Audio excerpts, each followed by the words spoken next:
itu adalah sebuah ibadah. Karena pernikahan itu adalah ibadah, berarti harus dibangun dari niat yang benar. Kenapa harus dibangun dari niat yang benar? Apapun begitu muncul dari ibadah, pasti yang namanya setan gak demen. Sesuatu yang muncul karena ibadah, setan otomatis langsung menggoda. Yang gak digoda itu orang yang gak ibadah. Nah, ketika ada seorang pemuda, dia sadar syahwatnya begitu sangat luar biasa. Dari mana syahwat ini muncul? Dari hawa nafsu, karena melihat hawa jadi nafsu. Itulah kondisi laki-laki. Dengan sifat dan karakter yang memang Allah Subhanahu wa ta'ala ciptakan dengan kondisi seperti itu. Nah, atas dasar inilah, ketika seorang laki-laki memiliki syahwat, perempuan pun sama, Allah Subhanahu wa ta'ala tidak inginkan mereka seperti binatang. Nah, disinilah Allah Subhanahu wa ta'ala memuliakan manusia. Adalah apa? Dengan sebuah pernikahan yang bukan sekedar main-main, tapi pernikahan yang disaksikan oleh Allah Subhanahu wa ta'ala. Di dalam hati ini hanya satu nama yang Ketika Allah datang ke rumah orang tua, lalu kemudian meminta, itu bukan hanya sekedar meminta, tapi meminta yang bertanggung jawab. Kenapa kau harus meminta dengan tanggung jawab? Mohon maaf lahir batin. Ketika kita bicara cinta, cinta itu seharusnya melahirkan apa? Cinta itu melahirkan kasih sayang, ibu.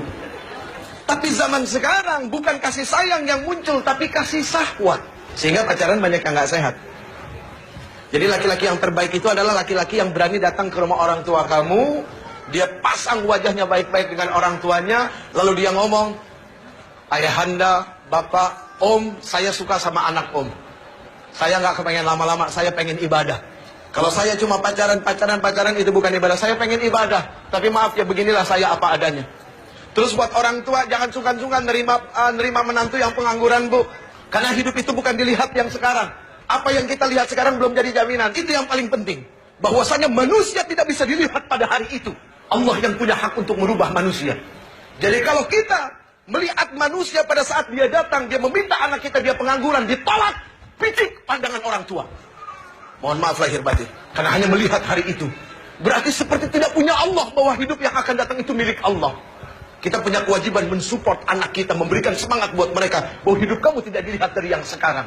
Sekarang kamu boleh bahagia dengan orang tua kamu karena orang tua kamu kaya. Tapi besok kalau orang tua kamu dicabut nyawanya, itu harta bukan harta kamu. Kalaupun engkau punya, itu bukan milik kamu. Kamu tidak menikmati mencarinya. Kamu hanya menikmati nikmat warisannya, tidak lebih daripada itu.